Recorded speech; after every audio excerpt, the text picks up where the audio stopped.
রোগী, তারপরে ডাক্তার, চিকিৎসক, এখানে আরো যারা আছেন তাদের হাঁটার চলার জন্য, কিন্তু কোনো একটা বারান্দা ওখানে ফ্রি নাই। এটা প্রমাণ করে যে আমরা আমাদের স্বাস্থ্য সেবায় জনগণের উপরে আমরা সুবিচার করছি না।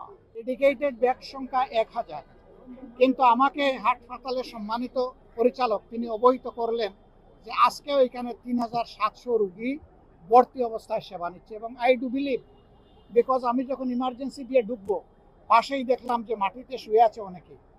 এরপরে দেখলাম কারো পায়ে ব্যান্ডেজ, কারো হাতে ব্যান্ডেজ, কারো মাথায় ব্যান্ডেজ। আমি প্রথমেই ধাক্কা খেলাম এখানে। এরপরে যখন হসপিটালের ভিতরে ঢুকলাম, তিল ধারণের ঠাঁই নাই। হসপিটালের বারান্দাগুলা রুগী এবং তার 200-র বেশি সার্ভিস ও ফিচারে লেনদেনের সব বিকাশ অ্যাপে সম্ভব। রোগী, তারপরে ডাক্তার, চিকিৎসক, এখানে আরো যারা আছেন তাদের হাঁটার চলার জন্য, কিন্তু কোনো একটা বারান্দা ওখানে ফ্রি নাই। সমস্ত বারান্দাগুলোকে দুইটা দুইটা বেড, এইদিকে একটা এইদিকে একটা, কোনো সুরত চিপাচিপি করে হাঁটতে হয়। এটা প্রমাণ করে যে আমরা আমাদের স্বাস্থ্য সেবায় জনগণের উপরে আমরা সুবিচার করছি না।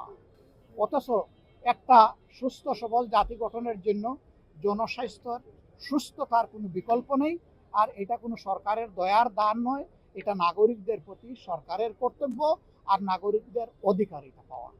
আমরা সংসদে কথা বলবো, স্বচক্ষে দেখে গেলাম। পার্টিকুলারলি আমি ময়মনসিংহ মেডিকেল কলেজ হসপিটালের জন্য কথা বলবো। ইনশাআল্লাহ।